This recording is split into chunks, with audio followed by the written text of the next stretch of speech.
In the beginning, before the world was made, there was only Iluvatar, the One, and from his thought came the Ainur, the Holy Ones. Among all the Ainur, the mightiest was Melkor, he who would one day be named Morgoth, the black enemy of the world. Iluvatar gave the Ainur a great theme of music, and from this music all of creation would spring forth. But Melkor, in his pride and his desire to create things of his own, wove discordant notes into the melody. His music was loud and repetitive, drowning out the gentle harmonies around him. Some Ainur faltered and fell silent. Others began to attune their own music to his. The discord spread like frost across still water. Iluvatar did not silence Melkor, but rather incorporated his rebellion into the greater design, showing that even the darkest notes would ultimately serve a purpose Melkor could not foresee. Yet, from that first rebellion, all evil in Arda would descend. The chill in the music became the cold of the world, the dissonance became suffering, and Melkor, who had sung alone, would forever seek to dominate rather than create. When the Ainur descended into the world they had sung into being, Melkor came with them. But his purpose was not to nurture what had been made.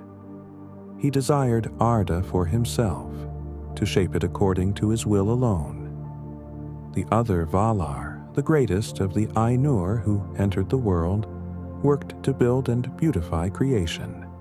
They raised mountains and filled seas, kindled lights and planted the first seeds of life. But wherever they built, Melkor came to destroy. When they raised valleys, he dug pits. When they gathered waters, he scattered them. The early ages of the world were a constant struggle between creation and ruin. And though the Valar did not yet make open war upon Melkor, they grew weary. The world bore scars from this conflict that would never fully heal. Trenches and mountains and twisted landscapes that remembered the chaos of those first days. And Melkor laughed in his dark places, knowing that his marring of Arda was woven into its very substance. Melkor's first great fortress was Utumno, delved deep in the frozen north of Middle-earth, far from the light of the two lamps that the Valar had raised to illuminate the world. In those black pits, Melkor gathered the first of his servants and began his experiments in corruption. The Maiar who had followed him in the music found physical forms in Utumno's depths, becoming spirits of fire and shadow. Creatures were twisted and bred in darkness, their original natures forgotten beneath layers of malice. The fortress descended for miles into the earth, its halls carved from ice and stone, lit only by the flames of forge and torment. No light from the lamps could reach its deepest chambers. There, Melkor sat upon a throne of iron, planning his wars against the Valar. When he finally struck, destroying the two lamps and plunging the world into darkness, it was from Utumno that his forces poured forth. The fortress stood, for ages, a wound in the earth, until the Valar finally came in wrath. The Valar made war upon Melkor for the sake of the elves, the firstborn children of Iluvatar, who had awakened by the waters of Cuiviénen.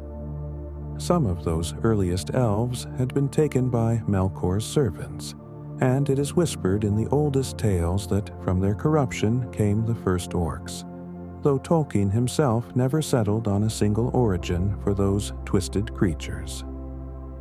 What is certain is that Melkor feared the coming of the elves, for Iluvatar had given them gifts he could never possess. The Valar besieged Utumno, and the battles shook the foundations of the world. Mountains crumbled, seas flooded lands that had been dry since the first days. After ages of war, Utumno was broken, its deepest pits filled with rubble and its towers cast down. Melkor was captured and bound with the chain Anganor, forged by Aule the smith. He was brought to Valinor in chains and sentenced to imprisonment for 3 ages of the world. But Utumno's destruction was not complete, and in its ruins dark things still stirred. Melkor served his sentence in the halls of Mandos, and when 3 ages had passed, he came before the Valar feigning repentance. His words were fair and humble. He offered counsel and aid. Slowly, some among the Valar began to believe he had changed. Manwë, the king of the Valar and purest of heart, could not conceive of the depths of Melkor's malice, for there was no evil in Manwë himself. He pardoned Melkor and allowed him freedom in Valinor, though forbidden from approaching the elves who had come to dwell in the Blessed Realm. But Melkor had not changed. He had merely learned patience. Behind his smiles, he nursed his hatred. In his heart, he plotted the destruction of everything the Valar had made beautiful. He whispered lies to the Noldor, the most proud and skilled of the elven kindreds, planting seeds of suspicion and desire. He told them the Valar kept secrets, that greater realms awaited in Middle-earth, that their kin who remained there suffered. The poison spread slowly, and none saw the shadows growing behind Melkor's bright eyes. The light of Valinor came from the 2 trees, Telperion the silver, and Laurelin the gold, whose radiance filled the blessed realm with a mingled twilight more beautiful than any light that would come after. Melkor coveted this light, and he knew that its destruction would wound the Valar more deeply than any war. He sought an ally in his darkness, and found Ungoliant, a spirit of void and hunger who dwelt in the shadows south of Valinor.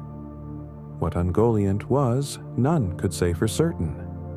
Perhaps she was a Maya who had fallen into darkness before the world began. Perhaps she came from the outer void itself, a thing of primordial emptiness. She hungered for light, not to enjoy it but to devour it, to draw it into her endless darkness. Melkor promised her feasting beyond measure, and together they crept across the mountains, cloaked in Ungoliant's webs of shadow. When they struck, the world was changed forever. Ungoliant pierced the 2 trees with her black beak, drinking their light and their life while Melkor struck them with his spear. The light of Valinor dimmed and died. The trees withered, their radiance extinguished, and a darkness fell upon the blessed realm that had never been known there.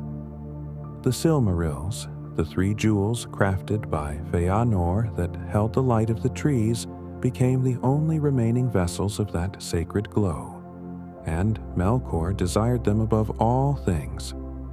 He came to Formenos, where Feanor's father, Finwë, guarded the jewels and took them by force.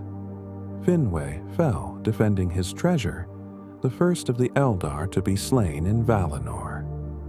Melkor fled with Ungoliant into the darkness they had made, bearing the Silmarils and a trail of grief that would poison the ages to come. He had broken the peace of Valinor forever, and in doing so, earned a new name, Morgoth, the black enemy of the world. When Morgoth and Ungoliant reached Middle-earth, their alliance shattered in the shadow of Angband, the fortress Morgoth's servants had rebuilt from the ruins of Utumno. Ungoliant demanded the Silmarils as part of her payment, but Morgoth would not surrender them. His greed overcame even his cunning, and he refused her. In her rage, Ungoliant turned upon him, her darkness engulfing his form, her hunger clawing at his essence. For a terrible moment, the mightiest of the Valar was helpless before the void creature he had unleashed. But Morgoth's cry of anguish echoed through the mountains, and his servants heard. The Balrogs came, spirits of fire and shadow who had been his captains since before the world began. Their whips of flame drove Ungoliant back, their fire piercing even her unlight. She fled into the mountains of the south, where she would devour herself in the end, consumed by a hunger that could never be satisfied. And Morgoth entered Angband, setting the Silmarils in his iron crown. Angband rose in the north of Middle-earth, its gates guarded by the great peaks of Thangorodrim, 3 volcanic mountains raised from the rubble of Utumno's destruction. Within those dark halls, Morgoth established his throne and marshaled his forces for war against the elves who had returned to Middle-earth pursuing him. The fortress delved deep into the earth, a labyrinth of tunnels, forges, and breeding pits where creatures of darkness multiplied in endless numbers. The hammer strokes of Morgoth's smiths echoed through the stone, forging weapons and armor for his armies. Above, the peaks of Thangorodrim belched smoke and flame, visible for hundreds of leagues as a warning and a challenge. Morgoth rarely left his throne, for he had dispersed so much of his power into the world itself that he had diminished. The corruption he had wrought was no longer merely his doing, but had become part of Arda's nature. He was the darkness in the stone, the cruelty in the beast, the despair in the heart. The Noldor came to Middle-earth in pursuit of Morgoth, led by Feanor, who had sworn a terrible oath to recover the Silmarils at any cost. They found a land shrouded in darkness, for the sun and moon had not yet been made, and only starlight illuminated their path. Their first battles against Morgoth's forces were victories born of surprise and fury. Morgoth had not expected pursuit so swift. But when Feanor pressed too far, too fast, too alone in his rage, the Balrogs surrounded him. The mightiest of the Noldor fought long, his spirit burning as hot as the flames that sought to consume him. But even Feanor could not stand against the Lords of Fire. He was struck down, and as his sons carried him from the field, he looked upon the peaks of Thangorodrim and knew he would never reclaim what he had lost. His body burned from within at the moment of his passing, consumed by the fire of his own spirit. His ashes scattered on the wind, and his oath passed to his sons like a curse. Morgoth feared the Noldor, though he would never admit it, and twice he sought to defeat them through deception rather than open war. He sent emissaries to parley, offering terms of peace and the return of a Silmaril. But his word was worthless, his promises poison. When Maedhros, eldest son of Feanor, came to treat with Morgoth's forces, he was taken captive. Morgoth hung him from the face of Thangorodrim by his right wrist, a monument to elvish pride and Morgoth's cruelty. For years, Maedhros endured, suspended between earth and sky, exposed to the elements and the mockery of his captors. Only the courage of his friend Fingon saved him, riding an eagle to the mountain face and cutting him free when no other rescue was possible. Maedhros lost his hand, but not his will to fight.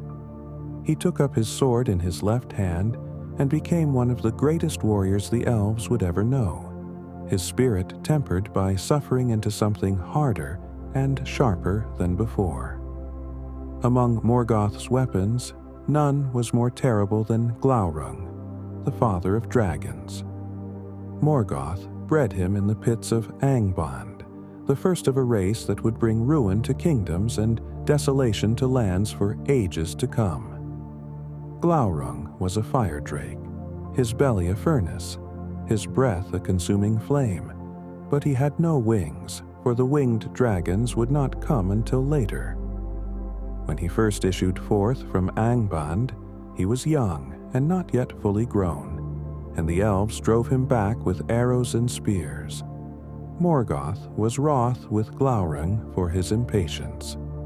But time in the breeding pits allowed Glaurung to grow vast and cunning. When he came forth again, he led Morgoth's armies to victory, his fire-consuming armies, his eyes holding a power of enchantment that could freeze warriors where they stood and bind the will of any who met his gaze. He was not merely a beast, but a spirit of malice in serpent form. Morgoth's wars against the elves of Beleriand lasted centuries, a long defeat punctuated by desperate hopes. The Noldor built hidden kingdoms and great fortresses, and for a time they held the darkness at bay. But Morgoth was patient, and his resources seemed endless. From Angband poured forth orcs in numbers beyond counting, Balrogs whose flames could not be quenched, wolves the size of horses, and creatures for which no name has survived.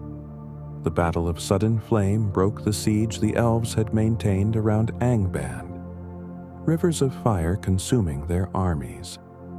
The Battle of Unnumbered Tears saw the greatest host the elves ever assembled shattered by treachery and overwhelming force.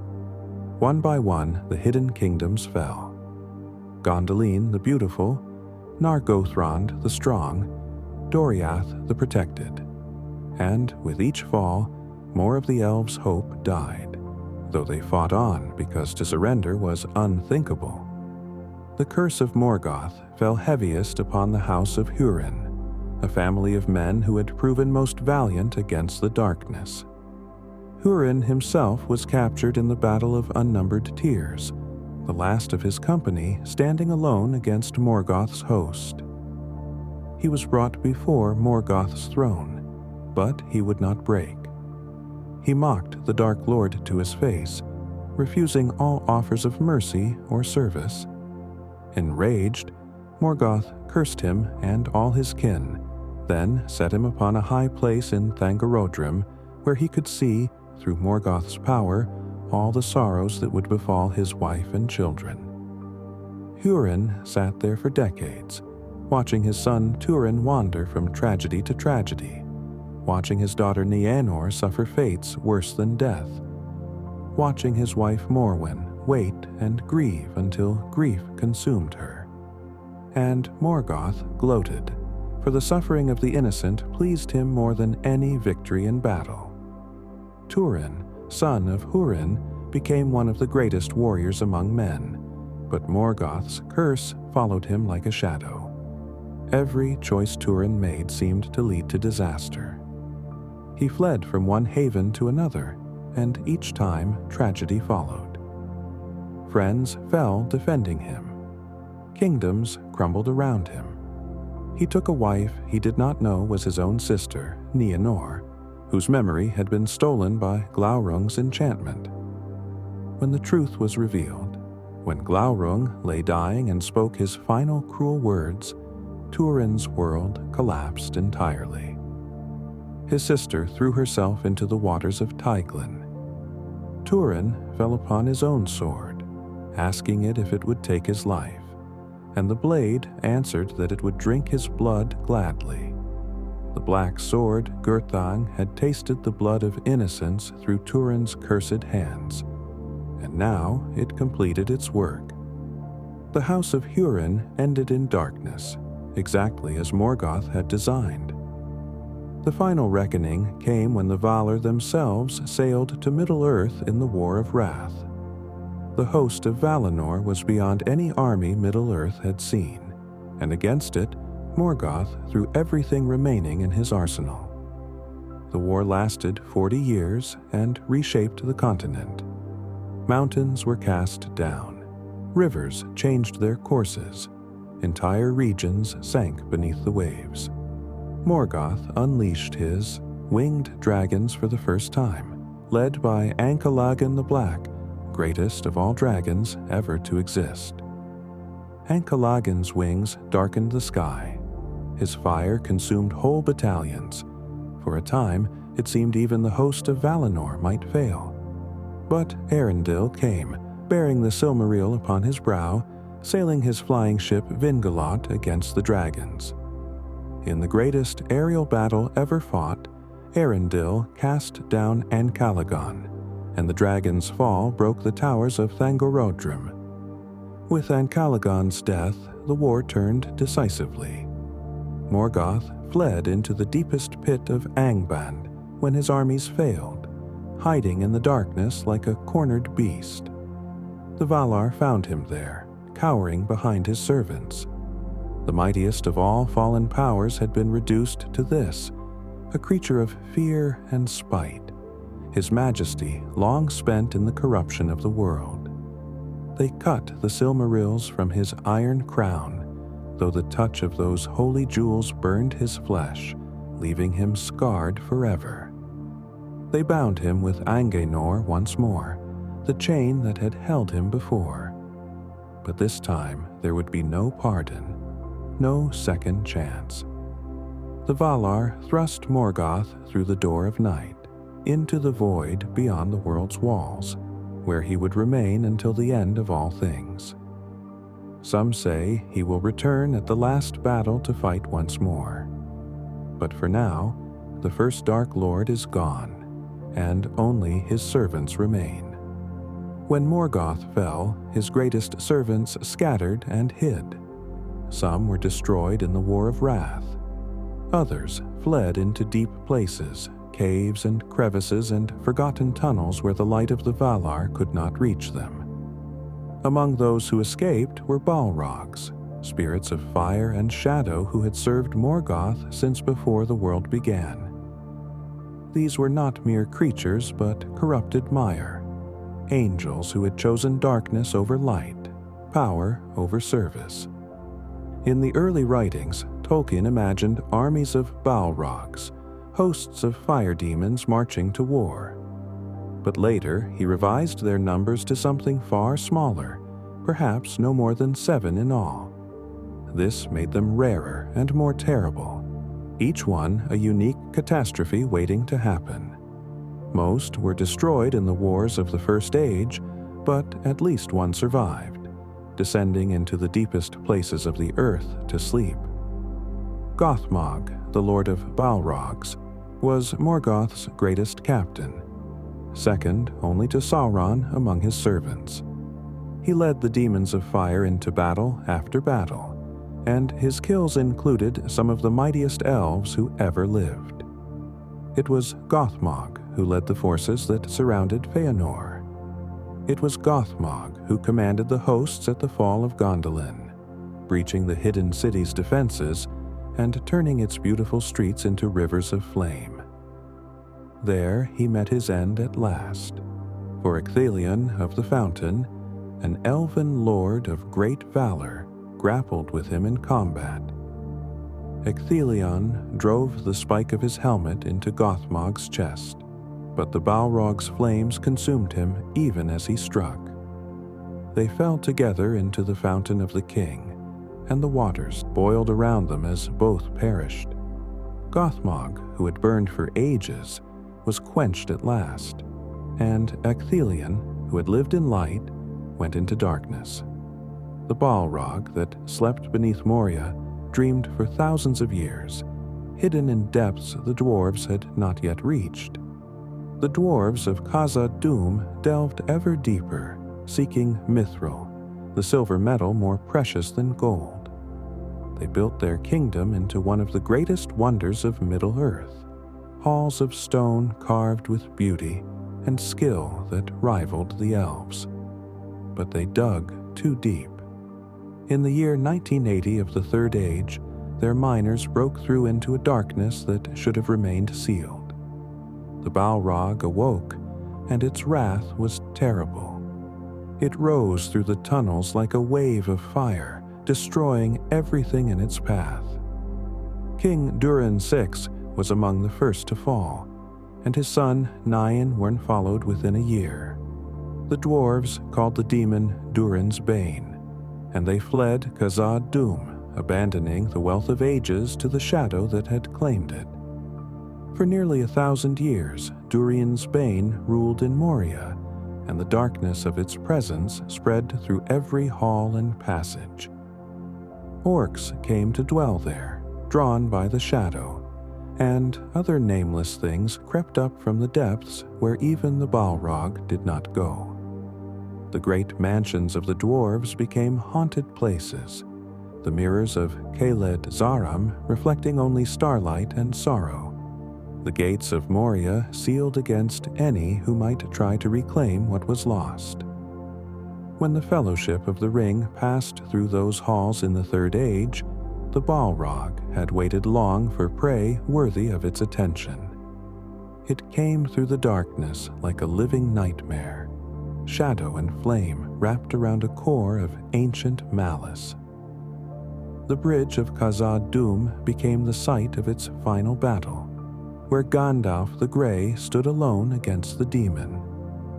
The wizard broke the bridge beneath the Balrog's feet, but the creature's whip caught him as it fell, and they plunged together into the abyss, into water and fire and darkness, falling for what seemed like forever.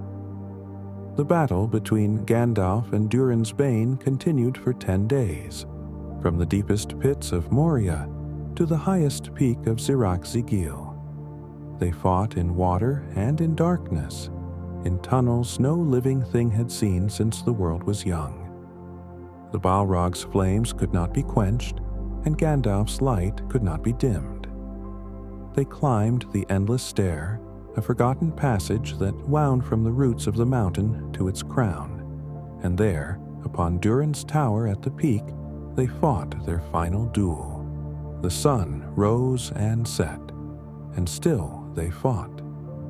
At last, Gandalf threw down his enemy, and the Balrog's fire went out as it tumbled down the mountainside, breaking the slopes with its fall. But the victory cost Gandalf everything. His mortal form failed, and he passed out of thought and time until he was sent back, clothed in white, to complete his task. The last of Morgoth's Balrogs was gone, but it had taken a wizard's death to destroy it. The dragons of Middle-earth were Morgoth's most terrible creations, bred to be living weapons against his enemies.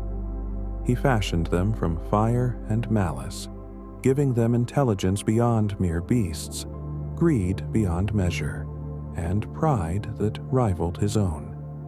Glaurung was the first and the father of dragons, but he was not the last. From Glaurung came the lesser worms, the cold drakes of the north who breathed no fire but were vast and strong, and the fire drakes who could reduce armies to ash. Some crawled upon their bellies like great serpents. Others walked on massive legs that shook the earth. And in the end, Morgoth bred the winged dragons, creatures so terrible that even the host of Valinor faltered before them. The dragons were not mere servants. They were extensions of Morgoth's will, each one carrying a portion of his malice into the world. Even after his fall, they continued to plague Middle-earth, for their evil was self-sustaining. Glaurung the Golden was cunning as well as powerful, and his greatest weapon was not his fire, but his eyes. To meet the gaze of Glaurung was to be trapped in a prison of the mind. He could steal memories, implant false thoughts, and bind the will so completely that his victims became puppets dancing on invisible strings. When he came against Nargothrond, the hidden kingdom of the elves, he did not simply destroy it. He hoarded its treasures, cursed its gold, and sat upon its wealth like a king upon a throne. The survivors who escaped carried Glaurung's curse with them, a taint upon the treasure that would bring ruin to all who possessed it. Turin came to slay the dragon at last, hiding beneath a cliff and driving his black sword up into Glaurung's belly as the worm crossed above. But even dying, Glaurung had enough malice left to speak, to reveal to Nienor the truth of her identity, to complete the destruction of Hurin's children with his final breath. And Calagon the Black was the mightiest of all dragons, the greatest winged creature ever to darken the skies of Middle-earth. Morgoth bred him for the War of Wrath, his ultimate weapon against the host of Valinor, and when Ancalagon rose from the pits of Angband, even the Valar's army trembled. His wings stretched from horizon to horizon. His fire could melt stone and steel alike. He led a host of winged dragons into battle, and for a time they drove back the forces of the west. The skies burned with dragon fire, and the earth below was scorched to glass. Only Arendil, the mariner, bearer of the Silmaril and pilot of the flying ship Vingalot, could stand against him. Their battle raged across the heavens for days, light against shadow, hope against despair. When Arendil finally struck Ancalagon down, the dragon's fall was so cataclysmic that it broke the 3 peaks of Thangorodrim, mountains raised from the ruin of Utumno itself. The world would never see such a dragon again. Smaug the Golden came later, in the Third Age, the last of the great fire drakes to trouble the world. He descended upon the lonely mountain, Erebor, drawn by the vast wealth the dwarves had accumulated there. His coming was sudden and devastating. He burst from the north like a hurricane of flame, and the dwarves could not stand against him. King Thror fled with his people, and the men of Dale perished in fire and ruin. For nearly 2 centuries, Smaug slept upon the treasure of Erebor, his scales encrusted with diamonds and gold, his dreams filled with greed and self-satisfaction. He knew every piece of his hoard, every cup and coin and gem. When Bilbo Baggins crept into his lair, invisible and trembling, Smaug detected the scent of something new, something that did not belong. The conversation between the hobbit and the dragon was a deadly game, each word a potential trap, each pause heavy with danger. Smaug's underbelly was said to be armored with gems pressed into his flesh over centuries of sleeping upon treasure, but Bilbo noticed a bare patch, a single vulnerability where a scale had been dislodged. This knowledge passed to Bard the bowman of Lake Town, descendant of the Lords of Dale, carried by a thrush that had overheard Bilbo's whispered discovery. When Smaug rose in wrath to destroy Lake Town, burning the wooden buildings and scattering the people, Bard stood alone with his black arrow, the last of his ancestors' heirlooms. He aimed for the bare spot, and his arrow flew true. Smaug fell from the sky, crashing into the long lake, his fires extinguished forever. The last of the great fire drakes was gone, though cold drakes and lesser worms might still lurk in the far north. With Smaug's death, an age of dragons ended, and the world became a little smaller, a little less dangerous, a little less wondrous. The curse upon dragon gold was not mere superstition but a real thing, a taint of greed that infected all who possessed such treasures. The gold of Nargothrond brought ruin to those who touched it. The treasure of Erebor sparked the battle of 5 armies, setting dwarves against elves against men, while orcs and wargs descended to claim everything for themselves. Dragons were creatures of avarice, and their nature seeped into the wealth they hoarded. To covet dragon gold was to catch a disease of the spirit, a hunger that could never be satisfied. Even Thorin Oakenshield, noble heir of Durin's line, fell victim to the dragon sickness when he reclaimed his grandfather's throne. He searched obsessively for the Arkenstone, hoarding wealth while his allies starved outside his gates until the imminence of battle shocked him back to himself. The treasure outlasted the dragon, but its poison lingered long after. In the shadows beyond the light of Valinor, in the chasms south of the Blessed Realm, Ungoliant made her lair. She was darkness given form, hunger given substance, a void that consumed light and life and left only emptiness behind.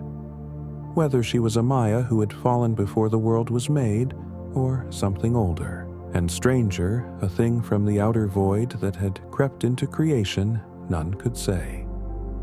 She wove webs of shadow that no light could penetrate, and within those webs she waited, growing ever more vast and ever more hungry. When Morgoth came to her seeking an ally, she was wary of his power but tempted by his promises. He offered her the light of the two trees, the most precious light in all of creation, and her hunger was too great to refuse. Together they crossed the mountains, cloaked in her unlight, invisible to even the sharpest eyes.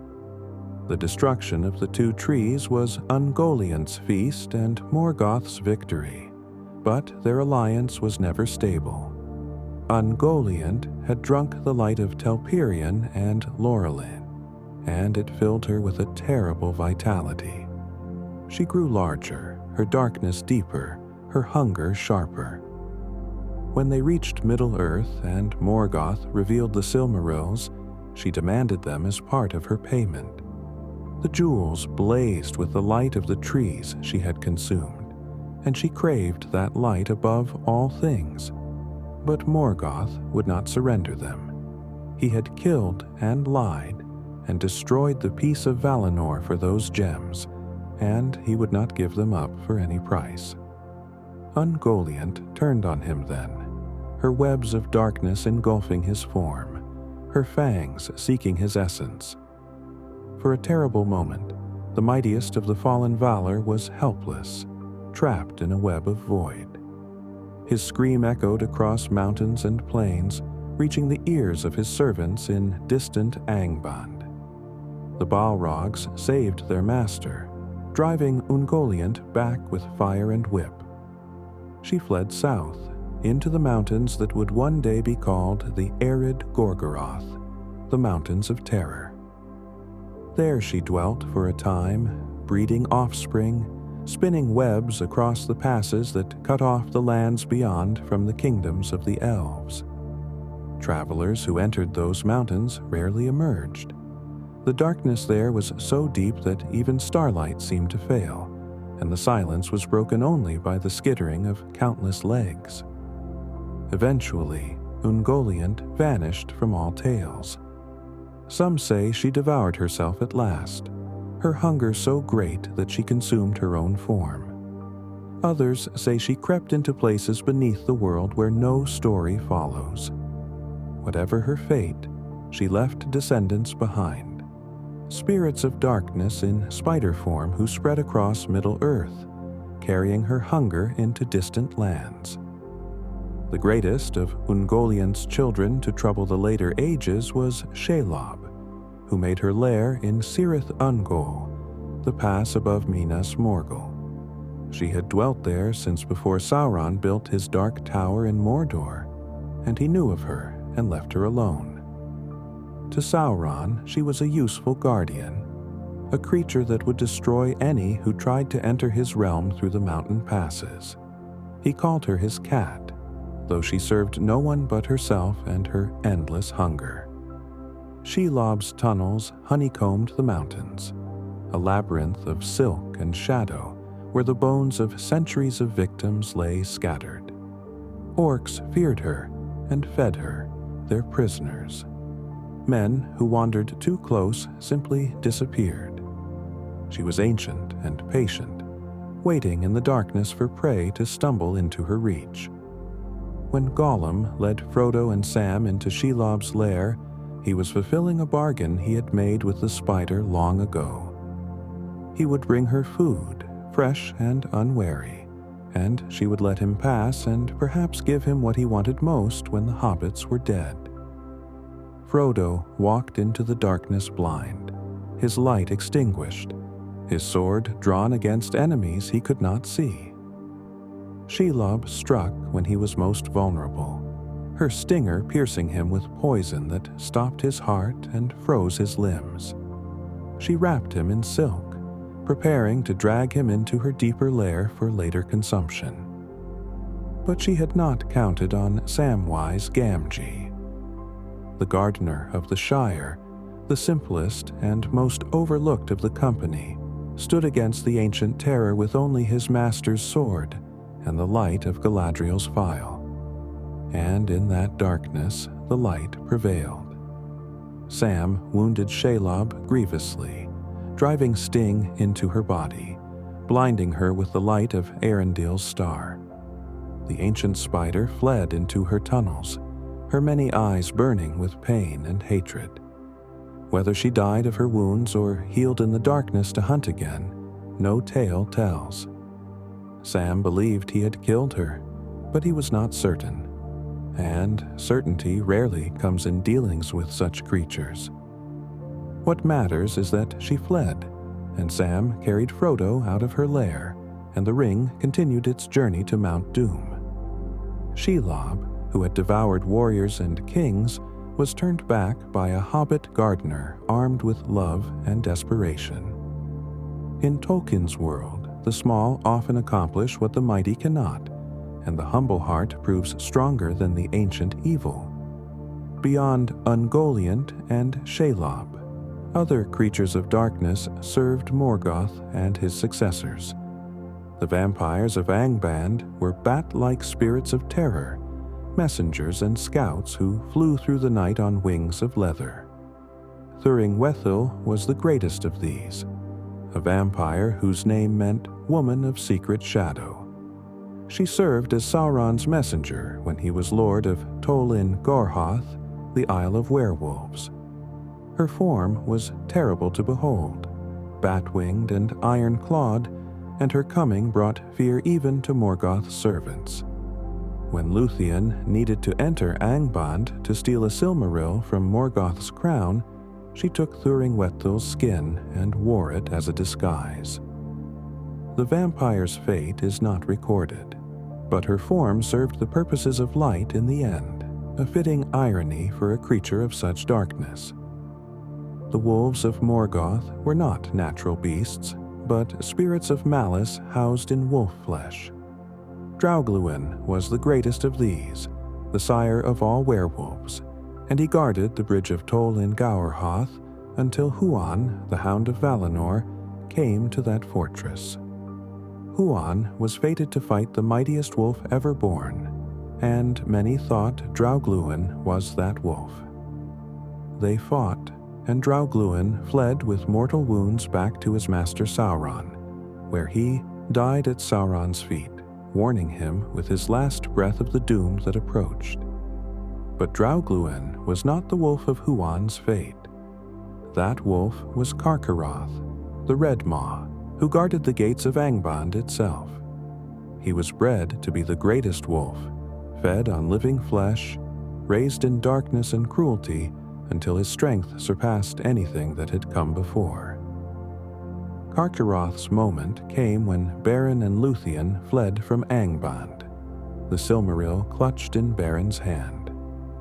Luthien's magic had put the wolf to sleep on their way in, but now he was awake and hungry.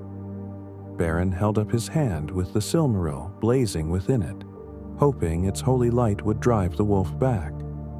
But Carcharoth was mad with hunger and rage, beyond fear, beyond reason. He bit off Beren's hand at the wrist and swallowed it, Silmaril and all. The holy jewel burned him from within, driving him to a frenzy of pain that made him more dangerous than ever. He fled from Angband, a trail of destruction in his wake, until he came at last to Doriath, where the final hunt would end him. But that ending cost dearly, for Beren fell in that hunt, and Huan died fulfilling his fate at last. Sauron, the Lord of Werewolves, was once called Mehron the Admirable, a Maya of Aule the Smith. In the beginning, he loved order and efficiency, the perfection of craft, the organization of all things into their proper places. But Morgoth whispered to him of greater order, of a world shaped entirely by will, of perfection achieved through domination. Mehron listened, and in listening was corrupted. He became Sauron, the Abhorred, and his skills in craft became tools of control. His love of order became a need to dominate.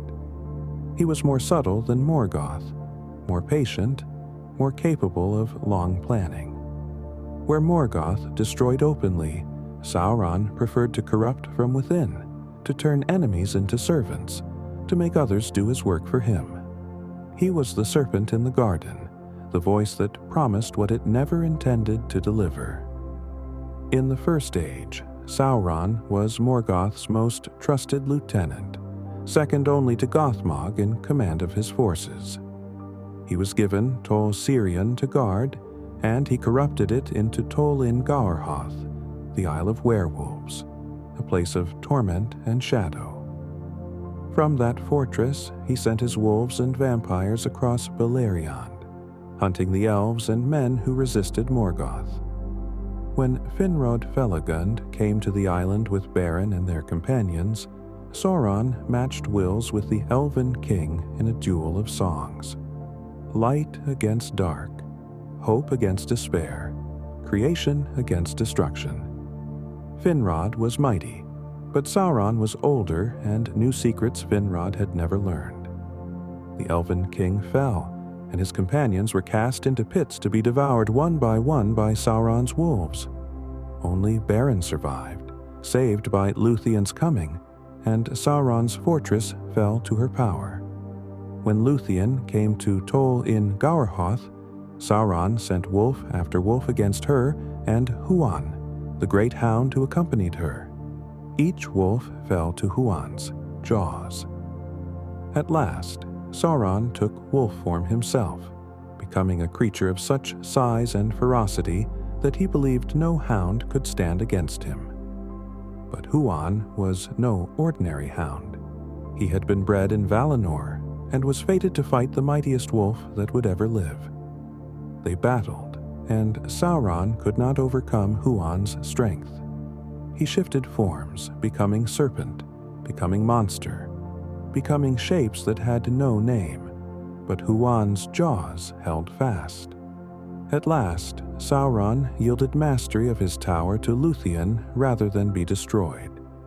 He fled as a vampire, a great bat shape fleeing into the darkness, and hid in the forests of Taur Nuhuen until his master's summons drew him back to Angband.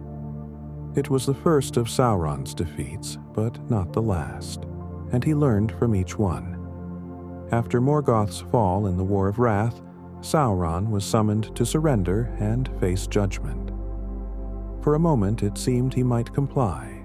He took a fair form, spoke humble words, and appeared to repent of his service to darkness. But when he learned he would be taken to Valinor to face the Valar's judgment, his pride rebelled. He could not bear to be humiliated, to kneel before those he had betrayed, to admit that all his works had been evil. He fled instead, hiding in the ruins of Middle-earth while the Valar returned to the west. For centuries he remained concealed, gathering his strength, watching as the elves built new kingdoms and men spread across the lands. He was patient now, more patient than he had ever been. Morgoth's way of open war had failed. Sauron would try a different path. In the Second Age, Sauron came to the elves in a fair disguise, calling himself Anatar, the Lord of Gifts. His form was beautiful, his words wise, his gifts generous. He offered to teach the elven smiths secrets of craft they had never known, techniques that would allow them to preserve the beauty of Middle-earth against the fading of time. Most of the great elven lords rejected him, sensing something false beneath his fair exterior. Gil-galad of Lindon turned him away. Galadriel did not trust his smiles, but the smiths of Eregion, hungry for knowledge, welcomed him. Celebrimbor, grandson of Feanor, was chief among them, and his desire to surpass his grandfather's work made him vulnerable to Sauron's seductions. Together, they forged the Rings of Power, though Celebrimbor did not know what purpose they would ultimately serve. The Rings of Power were meant to preserve and heal, to maintain the beauty of the elven realms against the slow decay of time. Sauron taught the elven smiths how to pour their power into the rings, how to bind the fate of their realms to golden bands that would endure when all else faded. But in secret, in the fires of Mount Doom in the land of Mordor, Sauron forged a ring of his own. The One Ring was made to control all others, to dominate the wills of those who wore the lesser rings, to extend Sauron's power across all of Middle-earth.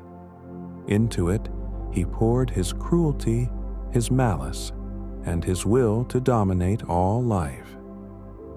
The ring became an extension of himself, a vessel for his essence, so bound to his being that while it existed, he could never truly be destroyed. When Sauron placed the One Ring upon his finger, the elves who wore the three rings knew at once that they had been betrayed. They heard his voice in their minds, felt his will pressing against theirs, and understood what Anatar truly was. They tore the three rings from their fingers and hid them, refusing to wear them while Sauron held the one. Sauron was wroth, for his plan had been to control the elves through their rings, to make them his servants without war or conquest. Instead, they defied him. He made war upon Eregion, destroying the realm of the Smiths, and Celebrimbor was taken alive. Sauron tortured him, seeking the location of the three rings, but Celebrimbor would not reveal where they had been sent. He perished in torment, and Sauron hung his body upon a pole as a banner when he marched to war. But the three rings remained hidden, and a portion of Sauron's plan had failed. The 9 rings went to men, lords, and kings and sorcerers who craved power and long life. Sauron gave them freely, knowing that men were the easiest to corrupt. The rings granted their bearers great power, extending their lives far beyond mortal span, giving them abilities that made them mighty among their kind. But the rings were poison, slow-acting but inevitable. Year by year, the bearers faded, their physical forms becoming less substantial, their wills becoming more bound to Sauron's own. They became wraiths, neither living nor dead, existing in a twilight world of shadow. Their former identities were consumed until nothing remained but servants of the ring, extensions of Sauron's will. They became the Nazgul, the ring wraiths, the 9 who were once kings of men. Of all Sauron's servants in the later ages, they were the most terrible. 3 of the 9 had been lords of Numenor, that great island kingdom of men that rose in the Second Age. Numenor was a gift from the Valar to the men who had fought against Morgoth, a land of peace and plenty where men lived longer than anywhere else in Middle-earth. But even paradise can be corrupted. Sauron's shadow reached even there, though he could not set foot upon the island. He sent emissaries, whispered promises, planted seeds of discontent. The Númenóreans began to envy the elves their immortality, to resent the ban of the Valar that forbade them from sailing west to the Undying Lands. 3 of their lords took rings from Sauron's hand and faded into wraiths, their fates a warning that went unheeded. Númenor's fall would come later, and it would be greater than any imagined. The Witch King of Angmar was the greatest of the 9, their lord and captain. His identity before he took the ring has been lost to history, though some say he was a king of men in the east, or perhaps one of the Númenórean lords who fell earliest into shadow. What is certain is that he became Sauron's most powerful servant, second only to his master in the hierarchy of evil. In the Third Age, when Sauron was rebuilding his power, the Witch King established the realm of Angmar in the north, a kingdom of darkness dedicated to the destruction of the Dunedain. From Angmar, he made war upon the successor kingdoms of Numenor for centuries, patient and methodical, grinding them down through generations of conflict. Arnor fell first, divided and weakened, its last king slain in battle against Angmar's hosts. The destruction of Arnor was a slow process, a war of attrition that lasted over 600 years. The Witch King was patient in ways that mortal kings could not be, for he had eternity to accomplish his goals. He attacked and withdrew, building strength while his enemies exhausted themselves. When Arthedain, the last remnant of Arnor, finally fell, it was not through any great battle but through steady pressure, plague, and despair. The last king of Arthedain was slain, and though an army came too late from Gondor to save the kingdom, they drove the Witch King from his throne in Angmar. Yet he was not destroyed.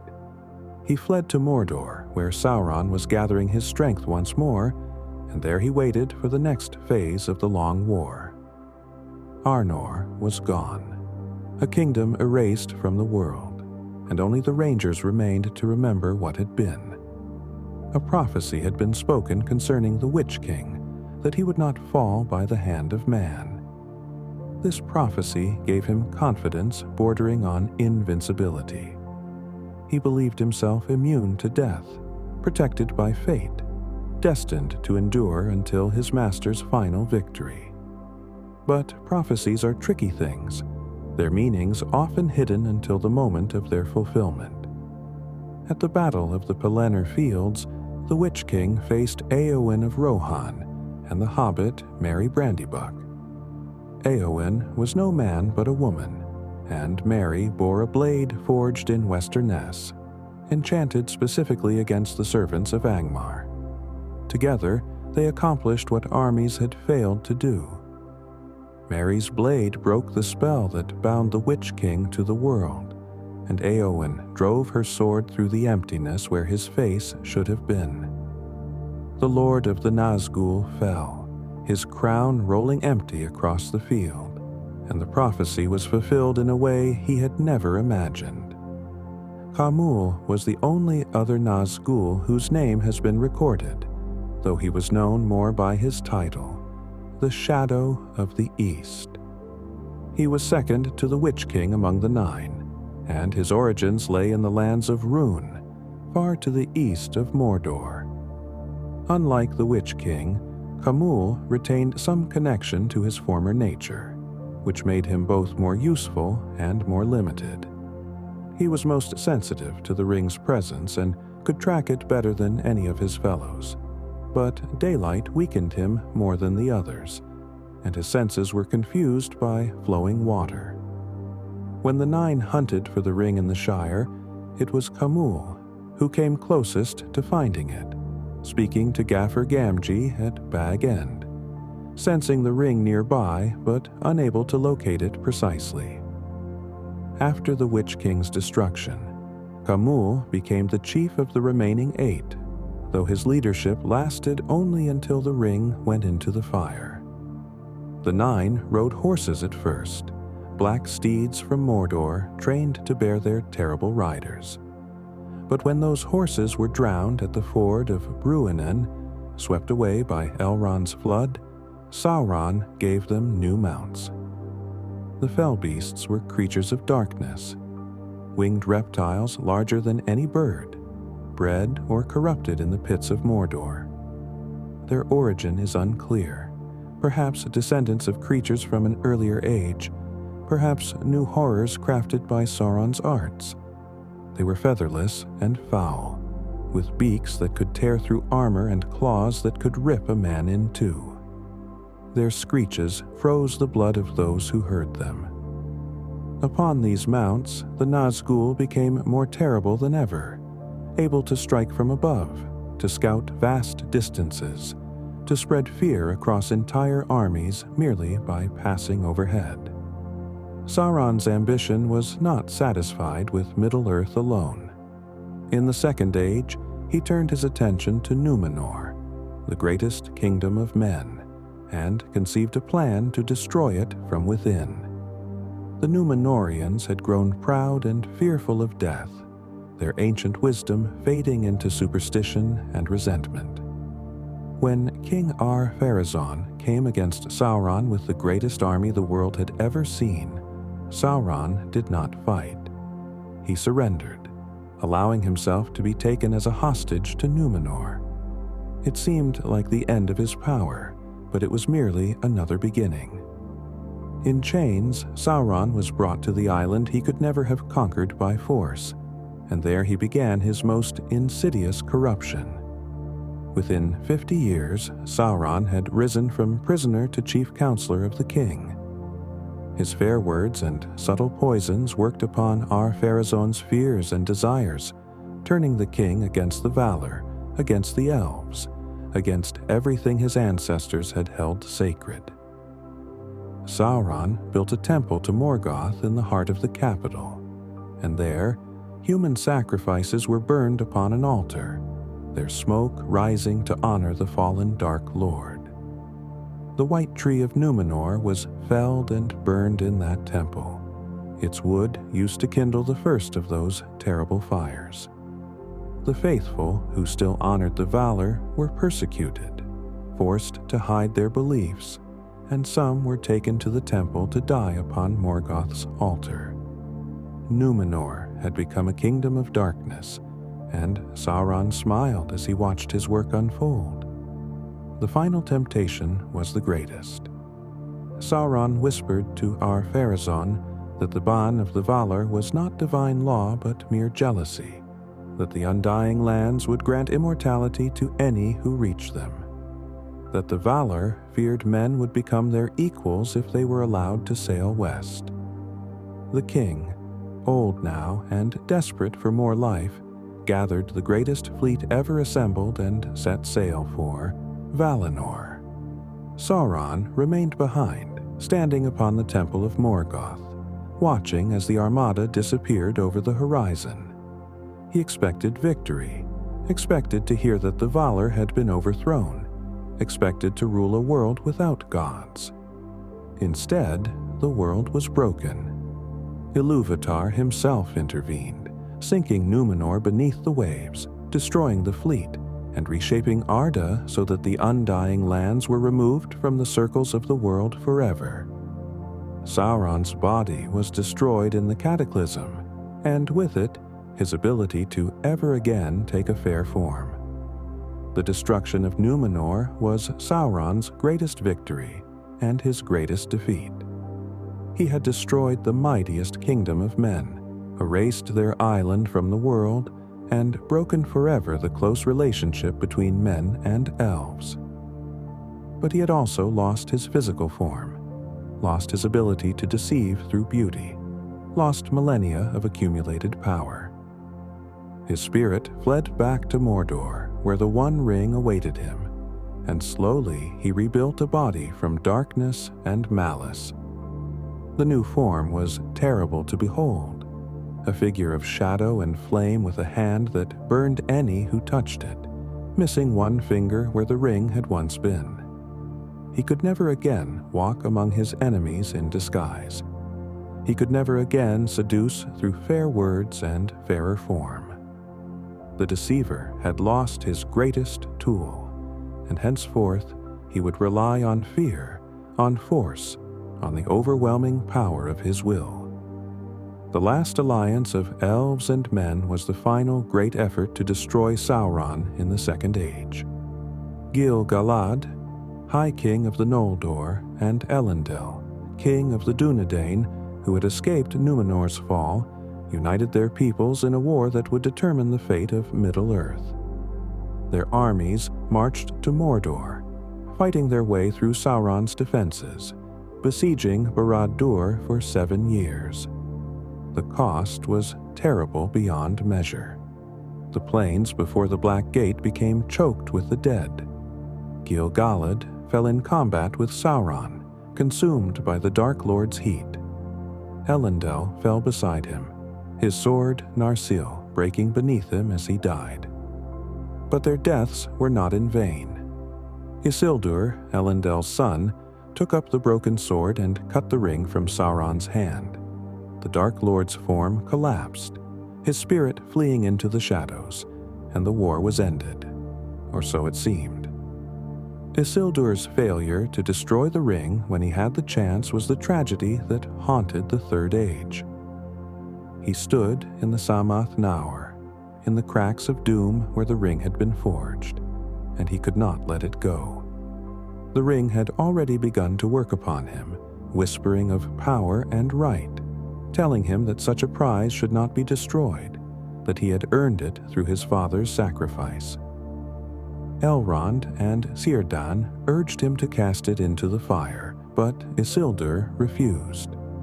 He took the ring as weregild for his father's death, as an heirloom of his house, not understanding that he was taking his own doom. Within 2 years, he was dead, ambushed by orcs at the Gladden Fields. The ring slipped from his finger as he tried to swim to safety, and he was struck down by Orcish arrows. The ring fell into the river and was lost, beginning its long wait for a new bearer. For 2,500 years, the ring lay beneath the waters of the Anduin, buried in the silt of the Gladden Fields. Sauron searched for it, sending his servants to scour the lands where Isildur had fallen, but the river kept its secret. The Dark Lord's spirit endured, too bound to the ring to fade entirely, but too weak to take form without it. He drifted in shadow, a malice without shape, waiting and watching. Slowly, over centuries, he gathered enough strength to manifest again. Around the year 1000 of the Third Age, darkness took root in Greenwood the Great, and the forest began to change. Trees grew twisted, spiders multiplied in the shadows. Men began to call it Mirkwood, the forest of fear, and at its heart, in the fortress of Dol Guldur, something ancient and terrible was stirring. The wise did not know at first that the necromancer of Dol Guldur was Sauron returned. They suspected some lesser evil, a wraith or dark spirit of the ancient world. Gandalf entered the fortress in secret, seeking the truth, and discovered too late what he faced. Sauron was not yet strong enough to reveal himself, and he fled from Dol Guldur rather than confront the wizard. But he returned, and his power grew. The White Council, the alliance of the wise that included Gandalf, Saruman, Galadriel, and Elrond, debated what to do. Saruman counseled patience, urging them to wait and watch. He had his own reasons for delay, reasons he kept hidden even from himself. When the council finally drove Sauron from Dol Guldur, he was ready, and he fled to Mordor, where his servants had prepared his return. In Mordor, Sauron rebuilt Barad-dûr, the dark tower that had been cast down at the end of the Second Age. Its foundations had never been destroyed, for they were bound to the ring's power, and upon those foundations the tower rose again. Black and terrible, it climbed toward the sky, a spike of iron and malice visible for hundreds of leagues. Within its walls, Sauron gathered his strength, breeding armies of orcs, forging weapons of war, sending out his Nazgûl to prepare for the final conflict. He did not yet have the ring, but he knew it had been found. He had felt it stir when Bilbo discovered it in Gollum's cave. He had sensed it move when Bilbo used it in his journeys, and he knew that somewhere in Middle-earth, the key to his complete victory was waiting to be claimed. The Eye of Sauron became the symbol of his power in the Third Age, a great lidless eye wreathed in flame that could pierce all shadows and see into the hearts of his enemies. Whether this was Sauron's actual form or merely a manifestation of his will, a way of projecting his attention across vast distances, the texts do not say with certainty. What is known is that Sauron had a physical body in Mordor, a form of shadow and terror that his servants could approach, and from which he gave commands. The eye was how he searched for the ring, sweeping across Middle-earth like a searchlight, seeking the one thing that could restore him to his full power. Those who felt its gaze upon them knew despair, for to be seen by Sauron was to be known, and to be known was to be vulnerable. The hunt for the ring consumed Sauron's attention in the final years before the War of the Ring. He knew Gollum had possessed it, for his servants had captured the creature and extracted that information through torment. He knew the name Baggins and the word Shire, though he did not know where the Shire was or how significant a hobbit named Baggins would prove to be. He sent the Nine to find the ring, and they rode from Mordor through lands that had not seen Nazgul in centuries. Their coming spread fear before them. Horses bolted at their approach. Men who saw them forgot their own names. The Black Riders crossed into the Shire on a mission that should have been simple, to find a hobbit and take a ring. But hobbits proved more resilient than Sauron had imagined, and the ring had purposes of its own. Saruman the White was the head of the Astari, the wizards sent by the Valar to contest Sauron's power. He was Kurumo in Valinor, a Maya of owlless people, wise in the ways of craft and making. When he came to Middle-earth, he was given the highest authority among the 5 wizards, and he established himself at Isengard, in the Tower of Orthanc that the Númenóreans had built in ages past. For centuries, Saruman was a force for good, opposing Sauron, counseling the free peoples, gathering knowledge about the enemy's plans. But knowledge can be a dangerous thing, and Saruman's studies led him down paths that changed him in ways he did not recognize until it was too late. Saruman's fascination with the rings of power began as scholarly interest and became obsession. He studied everything written about them, sought out every legend and rumor, traced their history through the ages. In doing so, he began to understand their power, and understanding bred desire.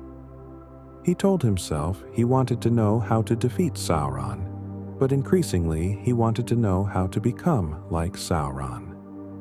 He looked into the Palantir of Orthanc, the seeing stone that allowed communication across vast distances, and through it he made contact with Sauron himself.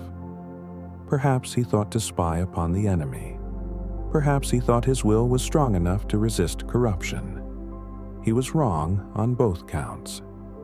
The conversations through the Palantir changed him, bent him, until he was no longer certain whether his plans were his own or had been planted by a darker mind.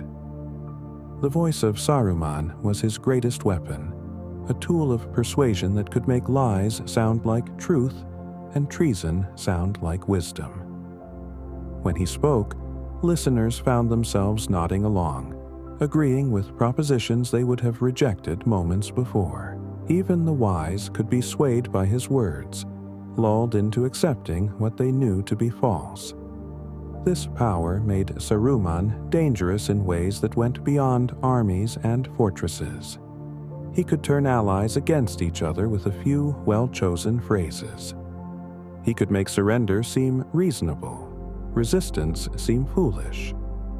When Gandalf came to him seeking counsel, Saruman used his voice to offer partnership in domination, and when Gandalf refused, Saruman imprisoned him atop Orthanc, confident that time and isolation would change the Grey Wizard's mind. Isengard, under Saruman's rule, became a mirror of Mordor, a place of industry and destruction. He tore down the gardens and groves that had grown within its walls, replacing them with forges and furnaces that burned day and night. The river Isen was dammed and diverted to power his machines. Pits were dug deep into the earth, breeding pits where Saruman created his own army of orcs. The Uruk-hai were his masterwork. Orcs crossed with men to produce soldiers who could march in daylight without weakening, who were larger and stronger than ordinary orcs, who bore the white hand of Saruman upon their shields as a mark of ownership. They were not creatures of the ancient darkness, but new horrors, manufactured for a new age of war. Saruman's treachery extended beyond his alliance with Sauron, for he intended to betray the Dark Lord as well. He wanted the ring for himself, believing he could master it where others had failed. When his Uruk-hai captured Merry and Pippin, thinking one of them might carry the ring, Saruman's orders were clear. Bring the halflings to Isengard alive and unspoiled. He would have the ring, and with it, he would challenge Sauron for dominion over Middle-earth. He did not understand that the ring could never be mastered by anyone but its maker, that it would betray him as it betrayed all others. His ambition blinded him to the truth that Gandalf had understood from the beginning.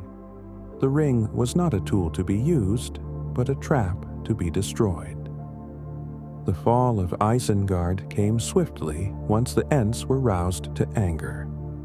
The tree herders had long memories and slow tempers, but Saruman's destruction of the forests surrounding Isengard awakened a fury that had slept for ages. They came down from Fangorn like a tide of wood and wrath, tearing apart the walls, flooding the pits, reducing Saruman's industry to rubble in a single night. Only Orthanc remained standing, for it was built of a stone that even Ents could not break.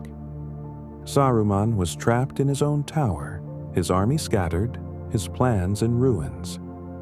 Yet even in defeat, his voice remained dangerous.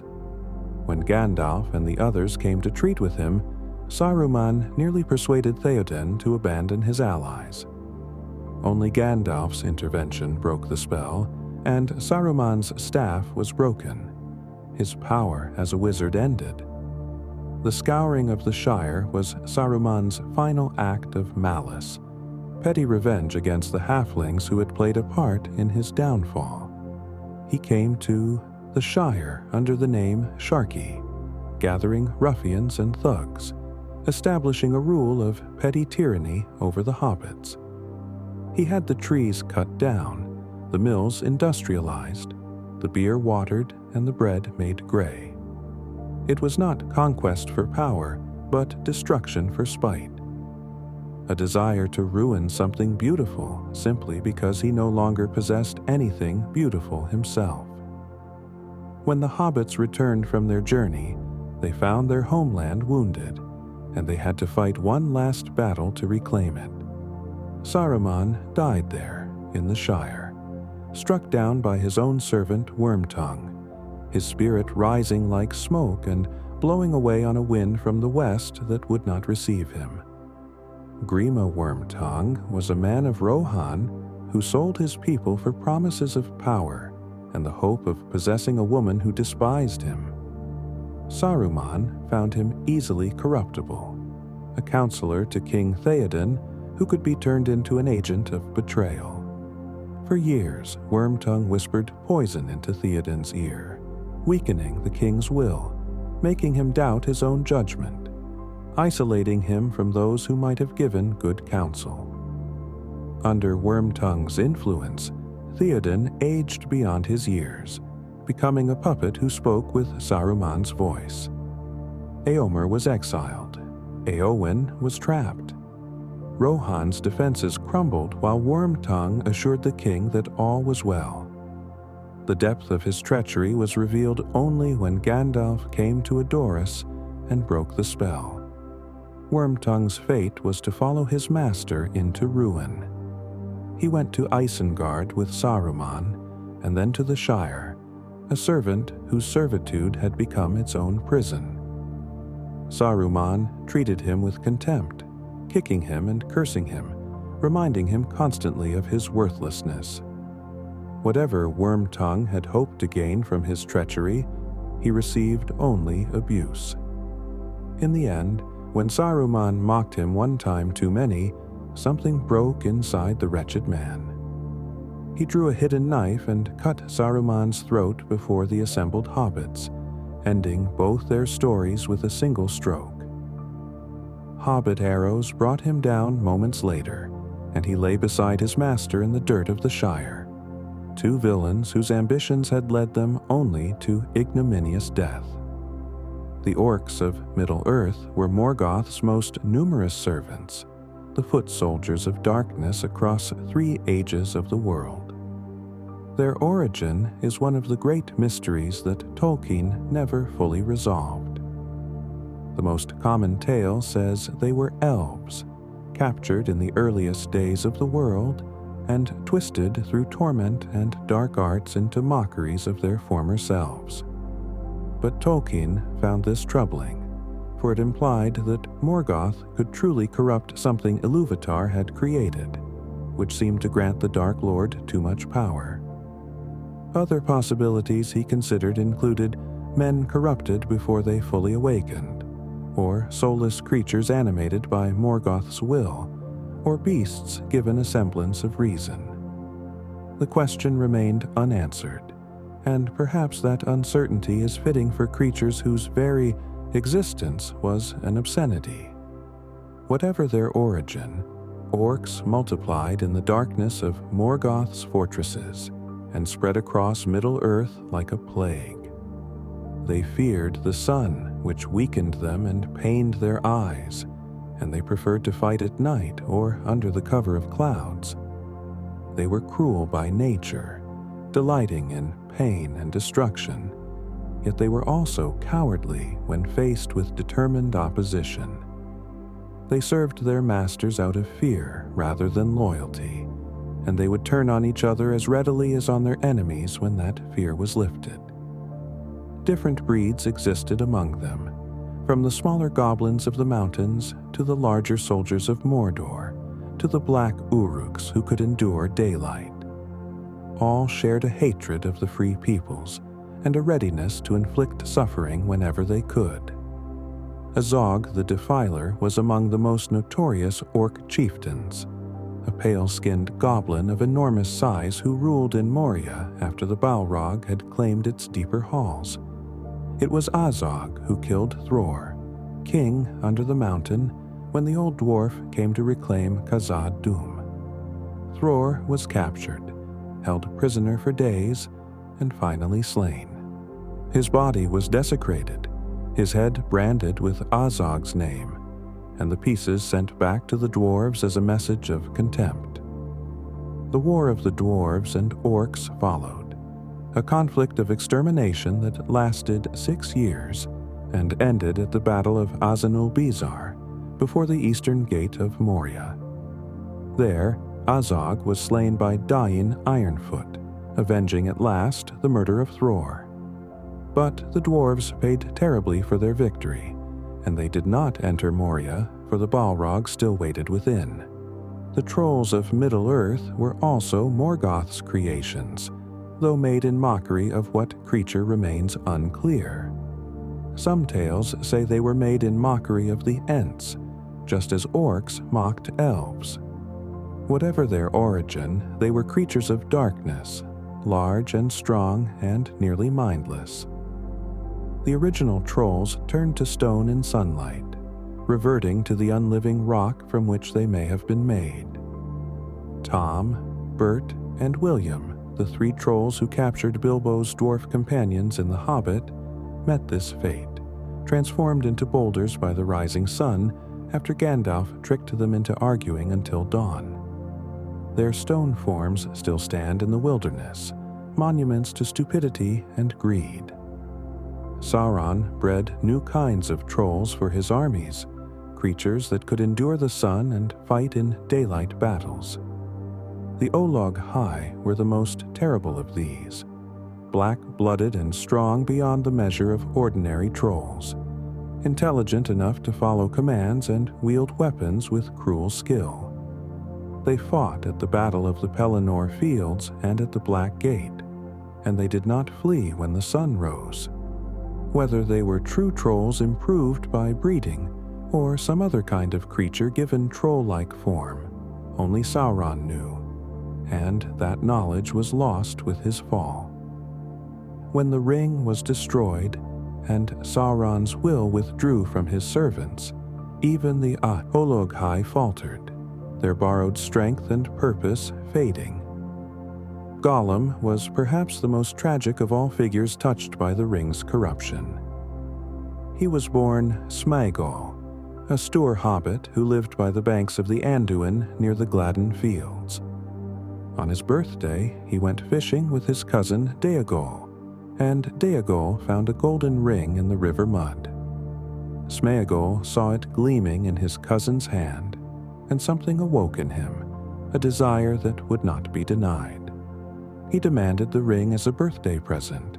Déagol refused, and Smaugol killed him for it, strangling the life from his closest friend for a treasure he did not understand.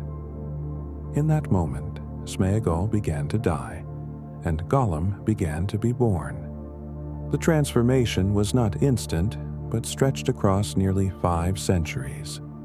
Smaugol's people cast him out when his behavior became too strange, when he took to muttering and stealing, when he became cruel and secretive.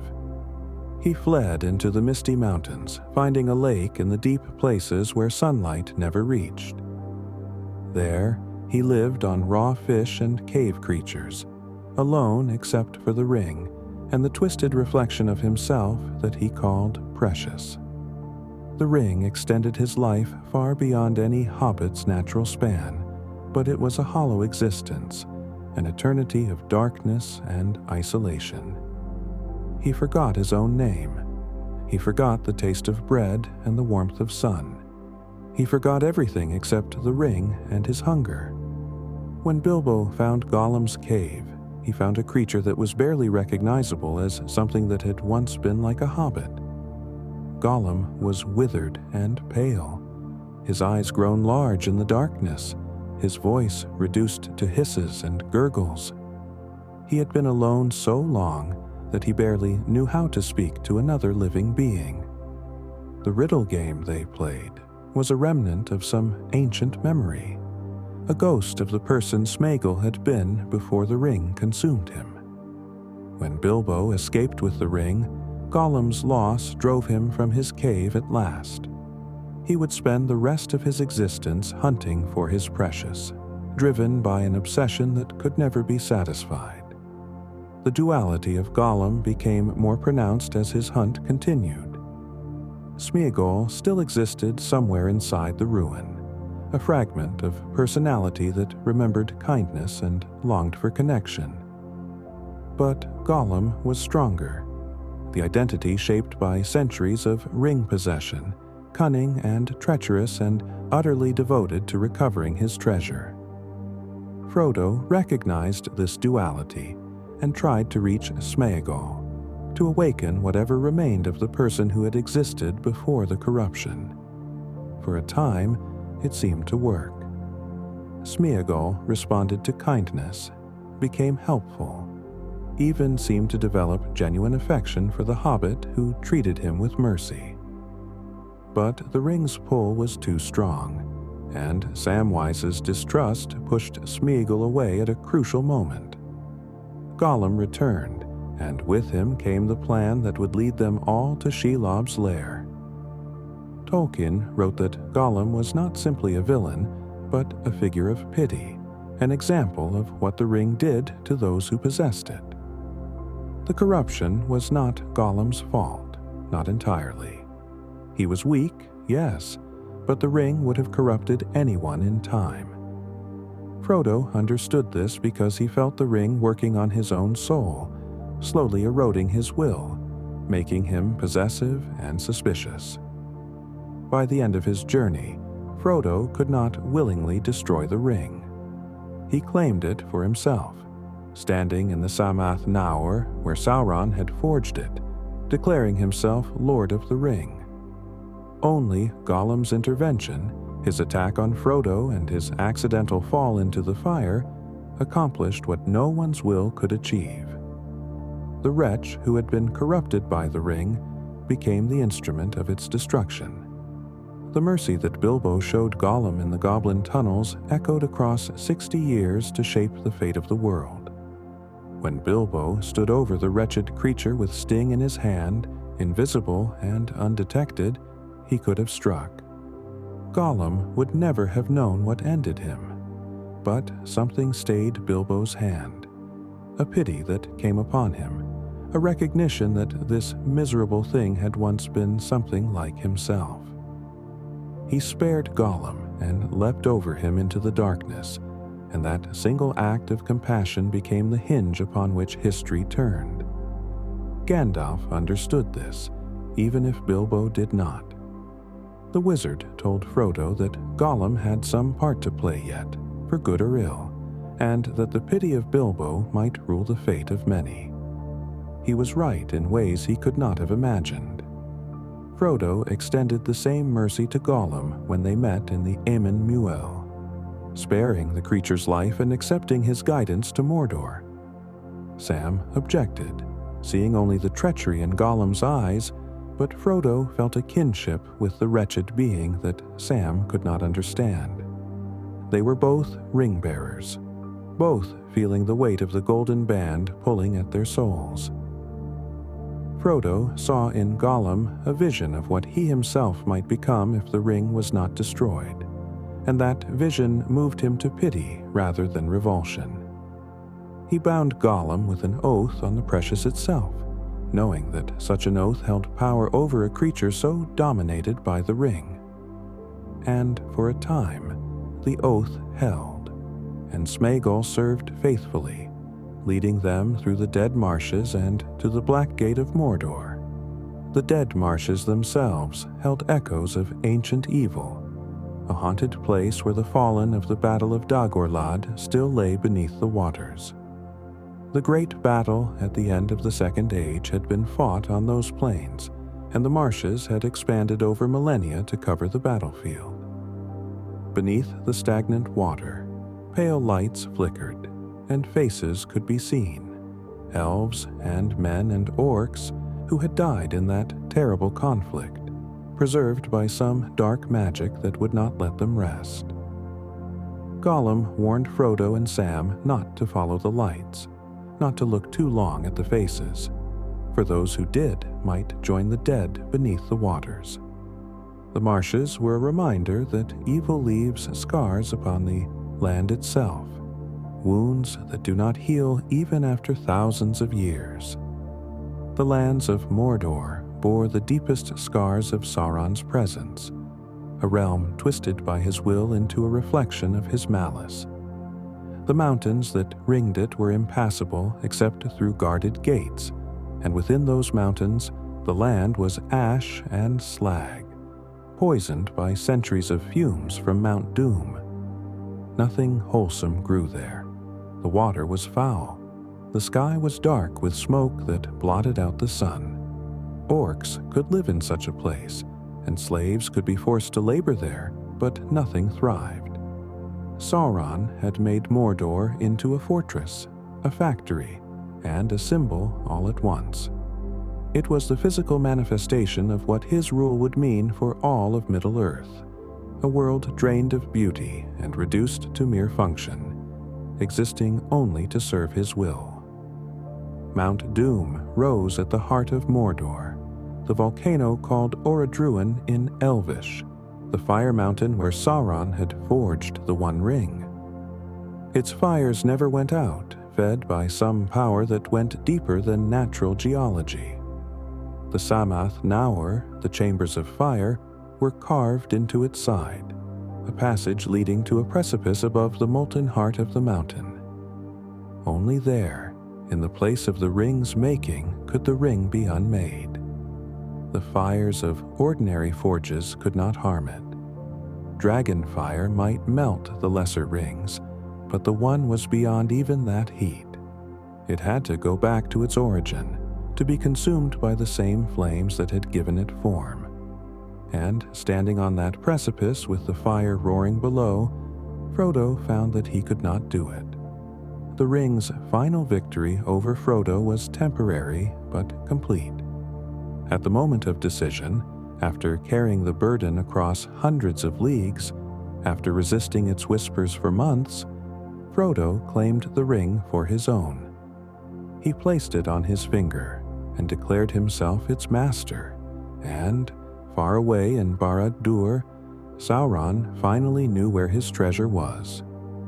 The Nazgul turned from the battle at the Black Gate and flew with desperate speed toward Mount Doom. Sauron poured his attention toward the mountain, his eye fixed on the place where his ring had revealed itself at last. But he was too slow. Gollum had followed Frodo and Sam into the mountain, and when Frodo put on the ring and vanished, Gollum attacked the empty air where he had stood, biting off Frodo's finger to reclaim his precious. Gollum's dance of triumph lasted only seconds. He capered on the edge of the precipice, holding the ring aloft, laughing with a joy that had been denied him for 60 years. He had his precious back at last.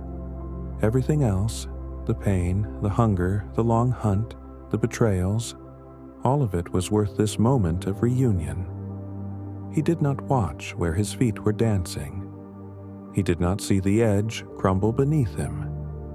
He fell, still clutching his precious, still laughing, into the fires of Mount Doom. The ring melted, and with it the foundations of Sauron's power. The Dark Tower collapsed. The Nazgul, caught in mid-flight, dissolved into nothing. The armies of Mordor, suddenly masterless, broke and fled. And Gollum, the miserable creature who had murdered and lied and betrayed, accomplished in his obsession what no hero's will could achieve. The destruction of the ring was not the end of evil in Middle-earth, but it was the end of an age of evil. Sauron was diminished beyond recovery, his spirit reduced to an impotence from which it could never return. He had poured too much of himself into the ring, and when the ring was destroyed, that portion of his being was destroyed with it. What remained was a shadow of a shadow, too weak to ever take form again, blown by winds it could not resist into the darkness beyond the world. The Nazgul were gone entirely, their existence bound to the ring and to Sauron's will. The orcs and trolls who survived the war scattered into the wild places, masterless and purposeless. Evil would continue in Middle-earth, for it was woven into the fabric of the world since Morgoth's discord in the great music. But it would be smaller, weaker, more easily overcome. The Haradrim and Easterlings who had served Sauron were not evil by nature, but men who had been deceived, threatened, or corrupted into service. They came from lands beyond Gondor's borders, peoples who had fallen under Sauron's shadow in ages past and had never been freed. The Haradrim rode Mumakil, great elephantine beasts that towered above ordinary animals, and their warriors were fierce and proud. The Easterlings came in their thousands, men who had worshipped Sauron as a god, who knew nothing of the West except that it was their enemy. Sam saw one of these Eastern warriors fall in Ithilien, a young man with dark hair and brown skin, and he wondered what the man's name had been, what lies or threats had brought him so far from home to die in a foreign land. It was a moment of compassion for an enemy, a recognition that evil's greatest victory is making ordinary people serve its purposes. The Corsairs of Umbar were descendants of Númenóreans who had opposed the faithful, who had sided with the king's men in the ancient divisions of that island kingdom. They had established themselves on the southern coasts, becoming raiders and pirates who preyed upon Gondor's shipping for centuries. Their hatred of Gondor was old and deep. rooted in ancient grievances and kept alive by Sauron's influence. When the War of the Ring came, they sailed north with a great fleet, intending to strike at Gondor from the sea while Sauron's armies attacked by land. But Aragorn came to them with the dead men of Dunharrow, ghosts bound by an ancient oath, and the corsairs fled in terror.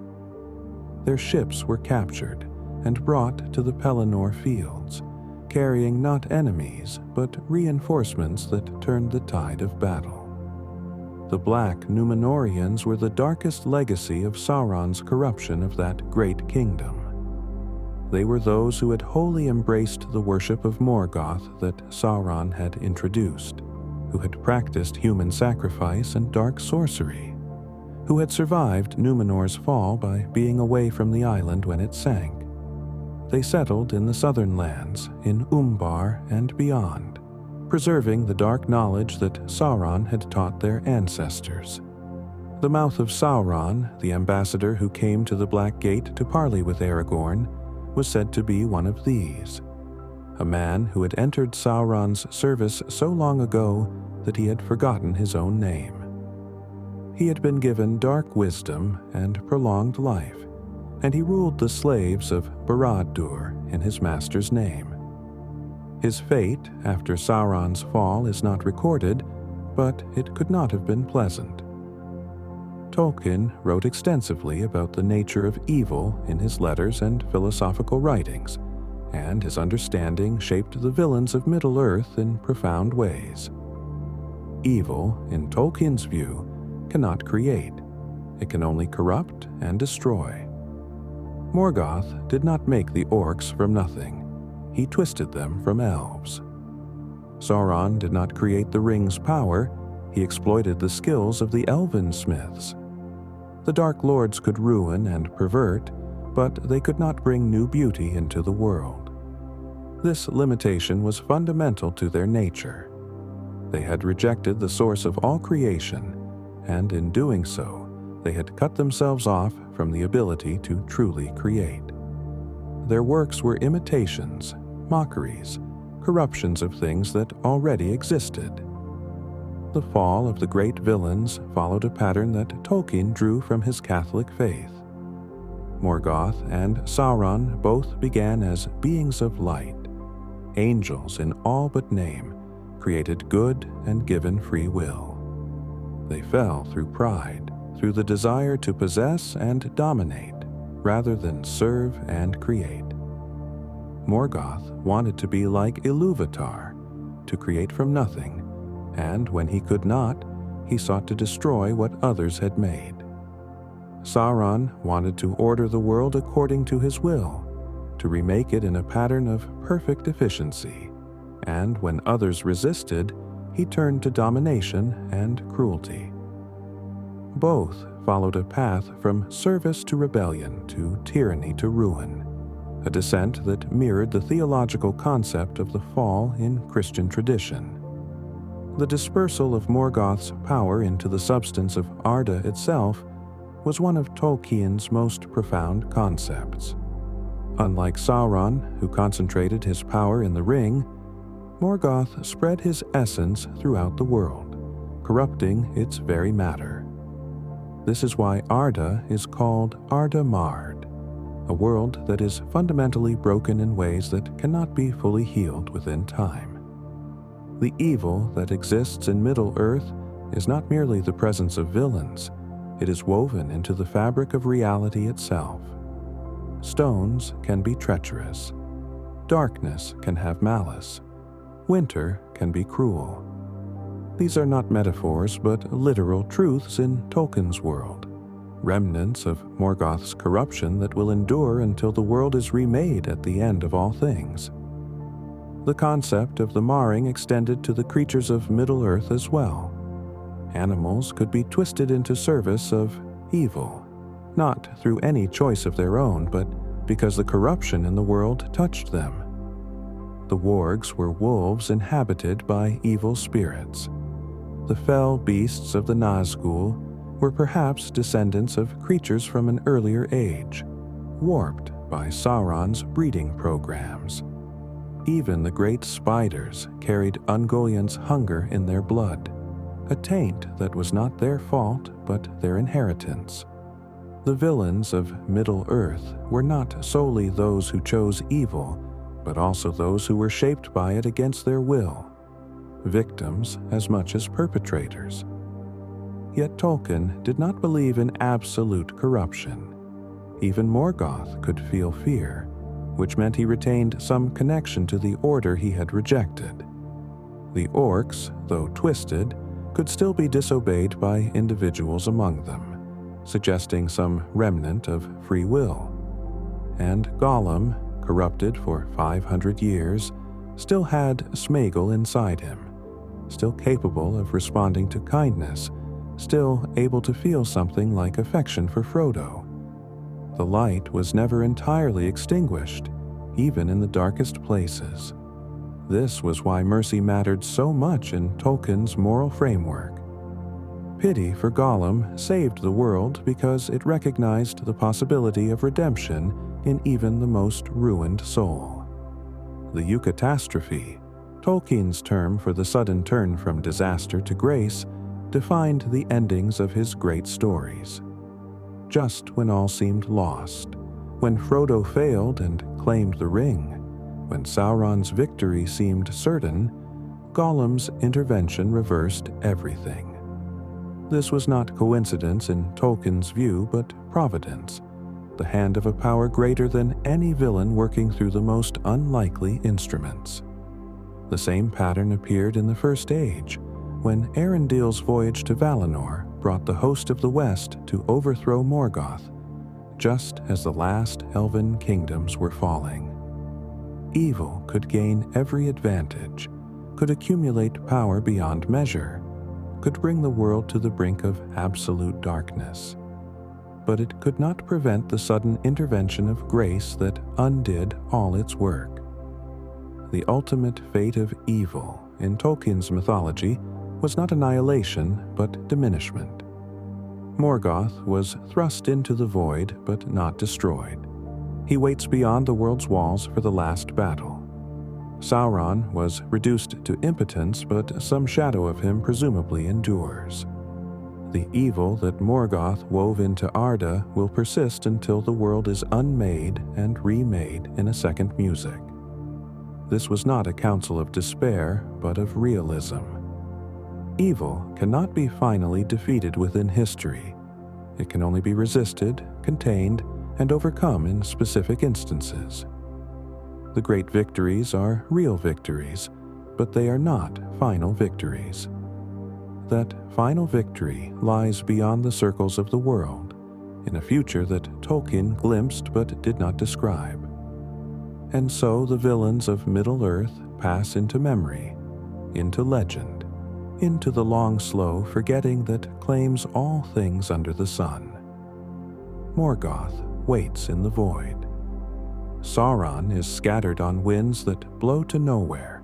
The Nazgul are unmade, their rings dissolved, their long slavery ended. Saruman's spirit was denied passage to the west, fading into the common air. The dragons are gone or hidden, the Balrogs destroyed, the great spiders diminished to ordinary vermin. The shadow has passed from Mirkwood, and it is called Greenwood the Great once more. The orcs scatter into the mountains, masterless, leaderless, too weak and too few to threaten any kingdom.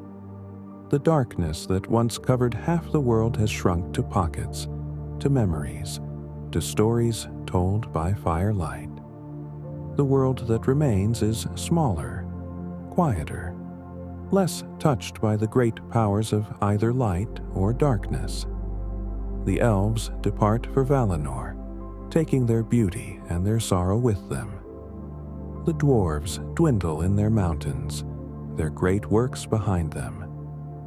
Men inherit a world shaped by conflicts they barely remember, walking over battlefields that have become farmland, living in cities built on the ruins of older cities.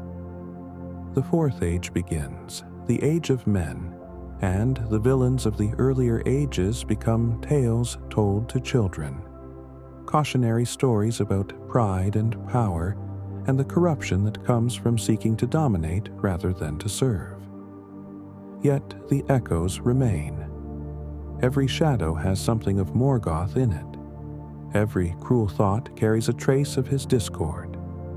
The world is marred, and that marring is permanent until the end of all things. But against that marring stands the other legacy, the memory of those who resisted, who chose light over darkness, who showed mercy when cruelty would have been easier. Bilbo spared Gollum. Frodo spared Gollum. And through that mercy, freely given to an undeserving creature, the world was saved. The greatest villain of the Third Age was undone not by strength or wisdom, but by a simple act of compassion offered in a dark tunnel beneath a mountain. In Tolkien's world, that is always how evil is defeated, not by matching power with power, but by choosing a different path entirely. The night deepens around us now, and the stories of shadow come to their rest. Morgoth waits in darkness, but the darkness cannot hold what stands against it. Sauron's tower has fallen, and where it stood, nothing remains but dust. The ring is gone, melted in the mountain where it was forged, taking with it all the long years of suffering it caused. And somewhere, in the fields and forests of a world made new by an ending, hobbits are tending their gardens, and the smell of pipeweed drifts on the evening air, and all the great villains of Middle-earth are nothing more than tales told to help children fall asleep. The shadow passes, the light remains, and that is how it has always been, and how it will always be, until the music plays again and all things are made new.